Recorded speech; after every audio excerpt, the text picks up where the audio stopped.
there, I'm Una, and I'm a unicorn. And do you know what unicorns are bad at? Booking meetings. Except for me, of course. My secret? I use Cirrus Insight to schedule all my meetings. That's Cirrus, spelled C-I-R-R-U-S, Cirrus Insight. Cirrus Insight takes all the hassle out of booking and scheduling my meetings, cutting the amount of steps involved to half, if not more. Now, instead of a 43-message deep email thread where everyone's trying to find the right time to meet, I can just send them to a link on my calendar page. From there, anyone who wants to meet with me can see when I'm available and schedule a meeting. It's magic. Like me. And I should know a thing or two about magic. I'm a unicorn after all. But wait, there's more. Do you use Salesforce? If you do, Cirrus Insight can also remove most of the manual data entry involved with updating and maintaining your Salesforce environment. To learn more and start your 14-day free trial, visit cirrusinsight.com. That's Cirrus, spelled C-I-R-R-U-S, cirrusinsight.com. And tell them Una sent you. Hello, everyone. I'm your host and Salesforce MVP, Christy Campbell. Joining me on the show today is Melinda Smith, Delivery Manager at 8Cloud and my Salesforce partner in crime. You can find her on both trailblazer.me and Twitter at girlygeeksocial. Today, we're going to kick off the series with a chat about what it's like being an adminitect. So stay tuned.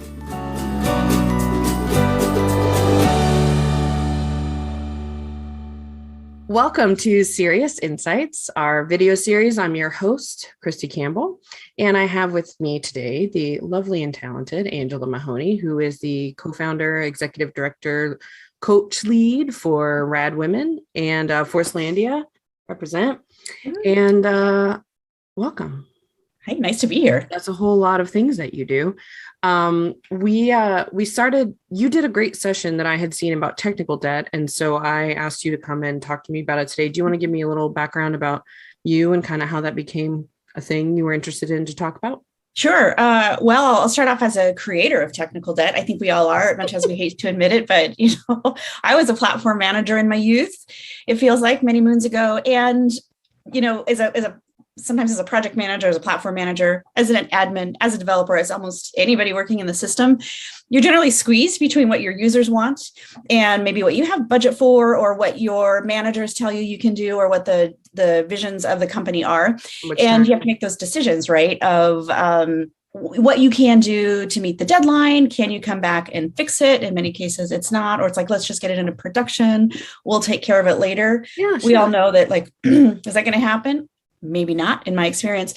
So I got passionate about it because I had to talk with my dev team back in the day, or consultants on the projects I was PMing on, or even with the client of here's a best practice. Here's what you should do for long-term success. And like, yeah, we don't have the budget for that. Or sure, we'll do it in, the infamous phase 2. But it's out there. And I've been in scenarios where I would ask our developers, just comment this in the code. This is not a best practice. We know this because somebody else will be looking at it someday. I don't want them to know that work was not our choice. We know this. Don't judge us. But it's tricky sometimes to get those. Sometimes I think the technical definition is short-term fixes, things that that are wrong, that you not necessarily cut corners on, but it's the shortest, best, easiest way to get there. Right. And now I think it's morphing into, well, we'll write a workflow right now in our Salesforce world. We know that don't do that. We need to start thinking a little bit along the flow lines, or when you're writing your unit testing, how are you doing your test data, for example? I think for me in our particular ecosystem, it's expanding out into other things. And ultimately, we all want systems that won't break, that will be sustainable. So when you add more business processes in, or you change them, or you take what Salesforce has produced, you want to be in a healthy spot to do that. But it takes everybody to do that. It's not just a single person thing. So, right. And I think that's what I really liked about your take on it. So, coming in as an accidental admin, I think when I first started hearing about the concept of technical debt, it felt very developer-y, right? Like it's, our code isn't efficient, or our code is whatever it might be. And I think not knowing much about it, it feels like something like, oh, well, you should go fix that right now, but then as you evolve and you kind of learn about the different priorities, like you said, the different projects, the new and shiny things are always going to be the things that people want and that people see. Yes. But in reading more about it, it was really interesting to learn about kind of that. There's charts all over the place, right? But that exponential, as things get more and more brittle, right? As you build more and more on top of something that's already maybe not as tight as it could be, then you're potentially setting yourself up, like then everything takes longer, right? Right. So, I can see that it can be tough to make the time to do it, right? Or the budget, or there's not going to be a technical debt project probably, but there should be. Right. But yes, there's most likely not. Right. But I think conversely, one thing I found interesting, and I don't know if you've seen as well, is the idea isn't necessarily to get to zero, right? Especially with something like Salesforce, where things are changing all the time. Yeah. Maybe it made sense at the time, right? Like have a little grace for 3 years ago, where flows didn't have before save flows, right? And that's just, one current example, but maybe the fields and the page layouts and all of it made sense at the time. And it's really just making sure that you don't get too far, right?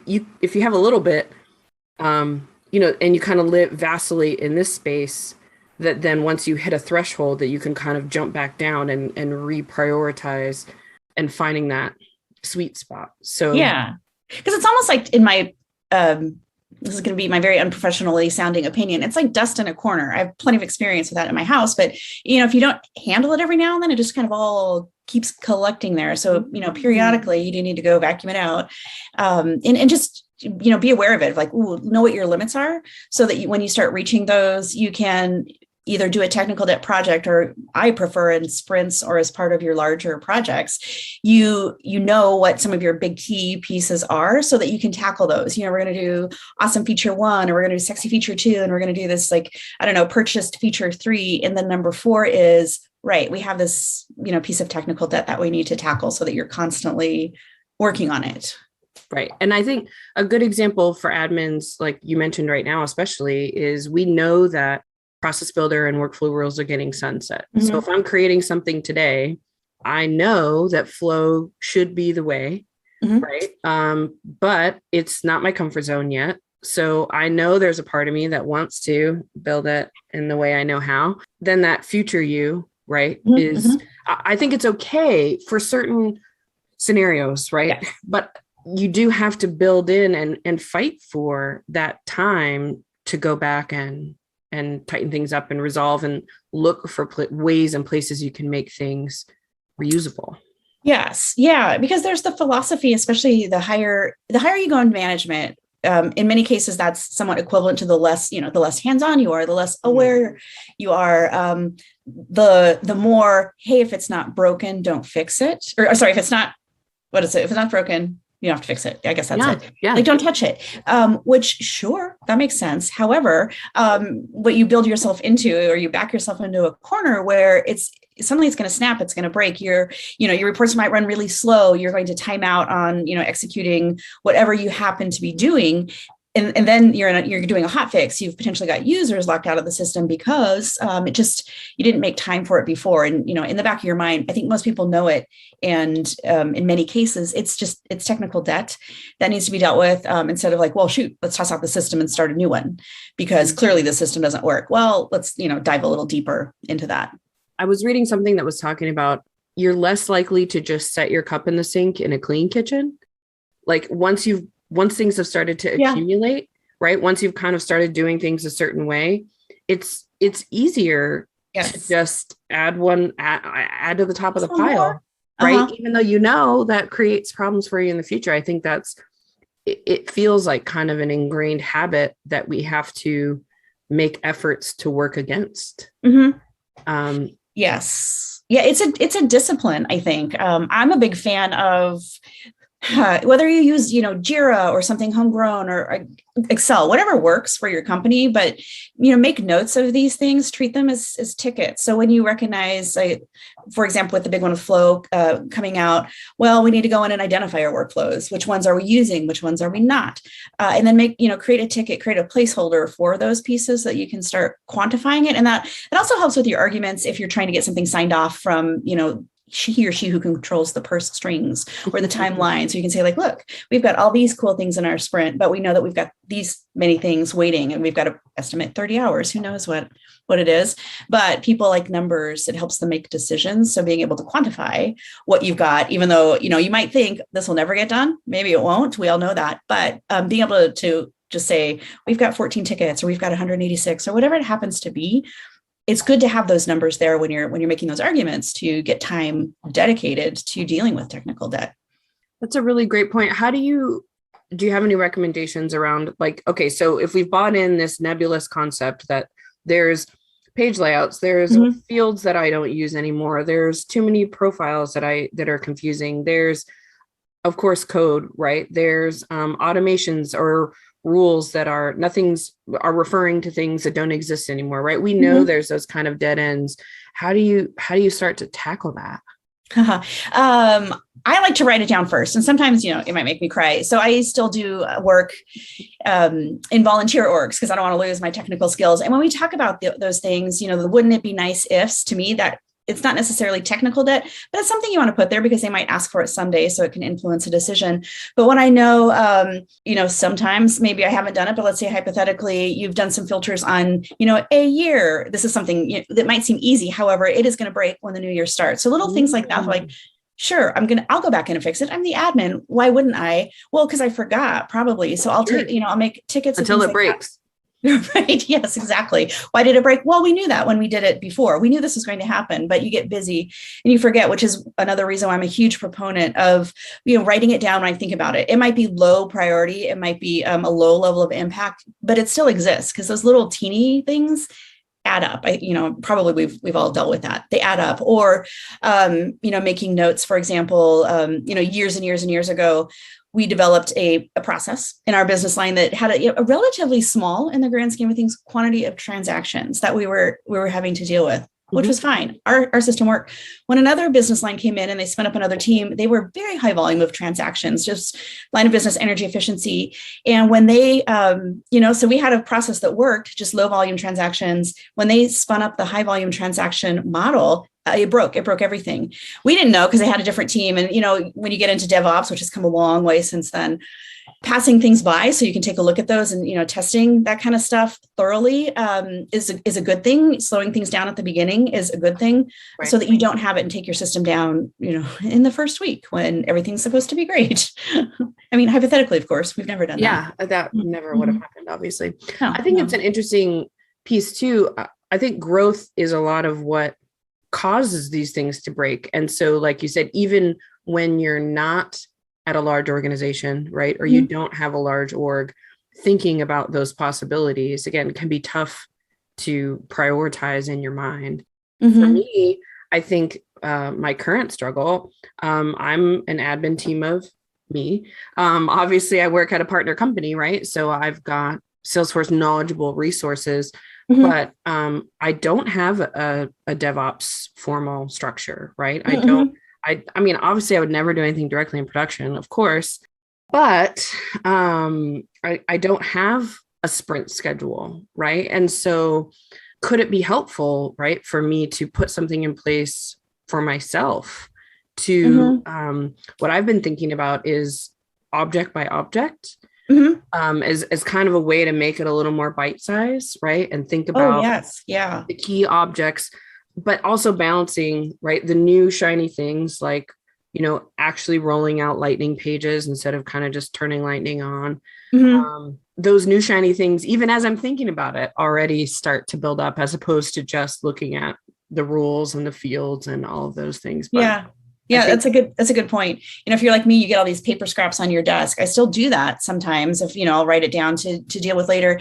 And I love a good report. I don't know who doesn't. So I like to be able to go in and create my report of all my low priorities or all the smaller ones or, something like that, whatever filters work for me so that I don't forget. And I can say, let's say we have 30 hours of work allocated to the next sprint. Can I stick in another 6?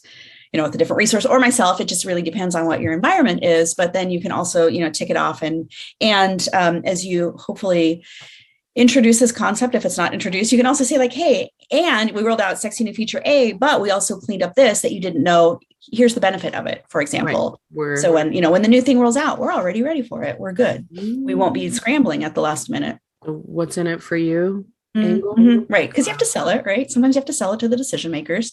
That's to be expected. Well, and I think hopefully you kind of get to a cadence of understanding, right? You may be delivering here, and especially in the short term, that may go down a bit with new feature wise, while you're adding in those kind of pieces. But then as there's less and less and you're being more aware of it, right? By the time I cycle through all my objects and come back to opportunities, right? Yeah. Hopefully there's less weight there, right? There's less to have to do. And you've got some monitoring in place. You kind of got a little bit of a guardrail so that you can, get back to a larger trajectory of new features. Yeah, the fun stuff, right? The cool stuff that people really want to see. Yeah. Yeah, yes. It's interesting. I mean, we're such nerds, right? But it's interesting because I almost think that looking at your existing workflows and process builders and how you might move them into flow, I think that's interesting to me, right? To think about what made sense at the time, right? If I found like the same things, updating things, and just getting back into best practices and naming conventions and like, I don't know, that seems fun to me. It is. And how often do we get to do that? How often do I get to stare at that page and like, are we saying that can these be combined? Are they so similar? Because sometimes that happens where a new admin might come in and not really know or be given the time to learn the org. So they just write something new and, either deactivate it or they run concurrently. It just depends. Because I think we all know that it's very rare that you're going to get a totally green org that's, fresh and pristine. That doesn't happen very often. You're going to be taking over somebody else's work. And it's hard sometimes to, quickly, you got to ramp up and learn those, the little one-offs and things like that. So it's also natural that we make mistakes. And I know we want to kick ourselves over it, but we just can't do that. We're going to create our own debt. We're going to inherit somebody else's. We just have to accept it. And like, all right, there it is. We know what our playing field is. Well, and your business process may be different from when you started there too, right? Like, so what made sense at the time there, may not apply anymore. So I think that can be another way to kind of sell a little bit, right? Some of the seeing what your users are doing, what they're actually doing, right? What's hard for them. And maybe those pieces that could make their lives a little bit easier kind of tie into something that you can optimize or build to pull forward and get rid of some of that. Yeah. And when you talk about optimizing, I want to spin this over to a people standpoint, because this is, never have I seen this included in technical debt or some of the dangers of technical debt. It's usually tied to downtime, or it's tied to, there's some pretty complex formulas out there of how to quantify it. Don't know if I necessarily subscribe to those. I'm more interested in when your systems get frustrating and you keep saying no to your experts, your developers and admins that are the experts on the systems.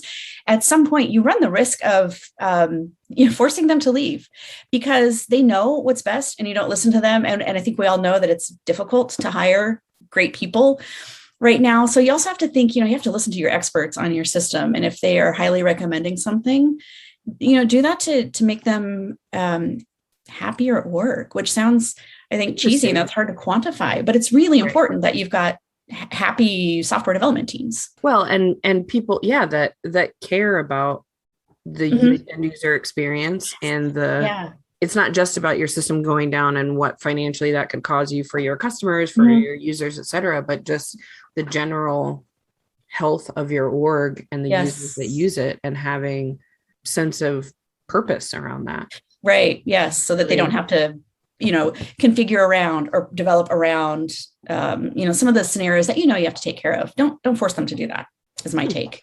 Interesting. Any other experiences with maybe recommendations about kind of helping other people understand the implications or that it's not just a developer problem? I think a lot of it, in my opinion, is communication. And that's in I guess, two ways. One is word choices, which leads to the other way of the people in it, because we tend to speak, and we were talking about this a little bit earlier, acronyms. We're very good at that in IT. We're very good at that on the developer side as well. So it can make it really hard for people to understand each other.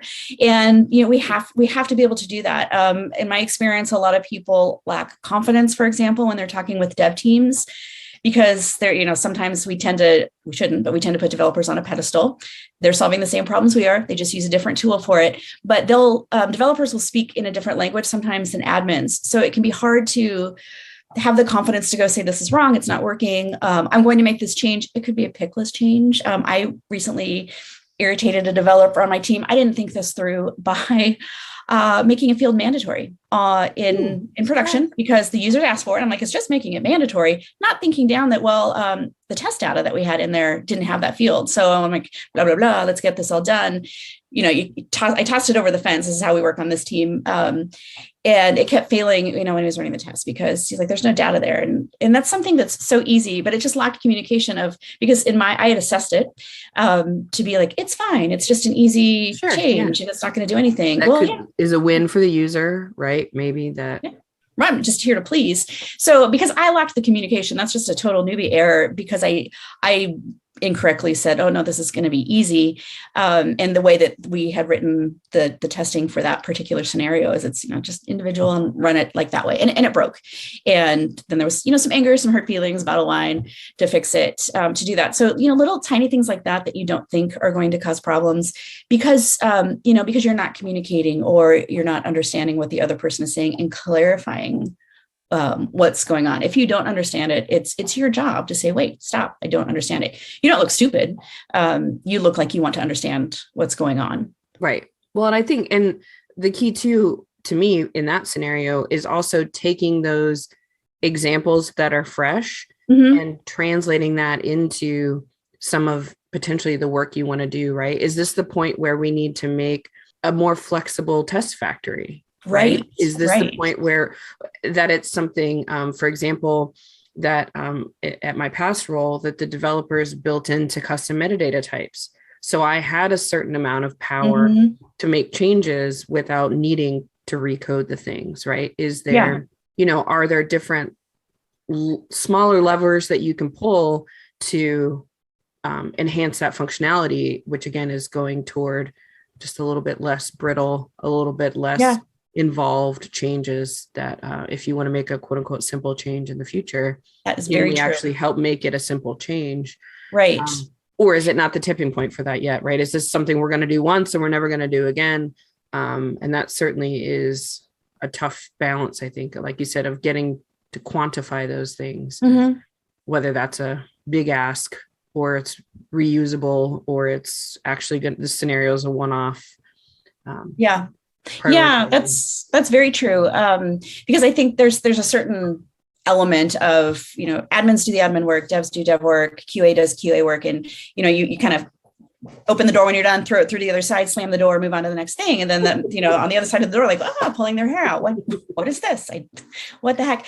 And, I go back to what Dan Appleman said years and years ago, we all work in the same metadata, regardless of what we're doing. We're all in the same metadata. We're all responsible for the system. We just play different roles, but fundamentally, we are all a team. And that's where I think it's super important that even if it seems dumb, like what I did, I used to, when I managed a team, I would have the lead developer look at all the, you sign off on every single change we're going to make, because there might be something like that where we added a pick list value that code was referencing. So to us, it's like, we're just adding on the admin side, we're just adding a pick list for a validation role. Like, we didn't write it to handle, looking at that extra value. So it's going to get caught in the wrong spot probably. So having, being aware that even if it's a small change, we're all responsible for the system. We can't just like pitch it over the fence and hey, well, that's a really interesting piece too, because thinking about some of the admin tools, right, feel easy. You have great power there too, right? Like if creating a validation rule can take down your integration, right? Like having an awareness of the things that are going on the object that you're modifying and what those implications might be, and an avenue to ask those questions and potentially track those changes, right? Of, okay, yes, it's hard now, but how can we build for a future where it's not as hard? Right. right? Definitely. And I think, we all want to future proof, and you do it, to the best of your abilities at that time. Sure. But it's on all of our plates, regardless of whether, are we at the PM level? Are we at the B level, BA level? We are all responsible for technical debt, even though it's, traditionally defined as programming. It's all of us. I like it. We're all in it together. We are all in it together. Because when that system goes down, we're all in it together. Mm-hmm. Yeah, we're all going to get in the weeds and get on the calls in the middle of the night. So sorry, nobody wants to do that. And I'm of the belief that really your project's going to take this long, whether you do, so I can get this right, whether you put the work in at the end or you put the work in at the beginning, it's going to be the same amount. So just build it right the first time, slow down at the beginning so that you have a successful deployment at the end. You have a successful user experience. Don't cut corners at the beginning. I like it. Well, thank you so much for joining us, Angela. I could talk forever on this. I know, clearly. Myself included, considering my last episode went into 2 because we talked for so long. Maybe that's why they asked me to host the show. Before I let you go, I do want to ask, when you take an ad minute for yourself and stay aware of what's going on, stay in the mix. Has anything caught your eye recently that you want to share with our listeners, watchers? Caught my eye. No, I'm going to say what's caught my ear lately. I complain all the time about my husband always having his earpods in and my teenagers always having them. So, if you can't beat them, join them. So I've really been carving out time when I'm doing stuff around the house to catch up. I'm way behind on Josh Burke's developer podcast, but he has such a wide variety of topics and great guests. And then I also got into, I'm going to mispronounce this, the Salesforce Way by, I think, Shi Xiao, also has a fascinating topic. So I've been going, back and forth between that. There's plenty of content because I just recently discovered the Salesforce Way, but podcasts are what I've been doing. And then when I really want to break, I listen to Smart Lists, which I think is the best use of airtime out there. Smart Lists? Jason Bateman, Sean Hayes, Will Arnett. If you really just want to learn something that's never going to help you out, not even in Trivial Pursuit, it's an excellent use of time. Just to learn something. Yeah. I like it. In a completely unplanned, fortuitous moment, my ad minute this week was also Josh Burke. It's funny because I watched it on YouTube. So they cross-post the podcast. There's no video, but which took me a second to I'm watching, but I'm just hearing.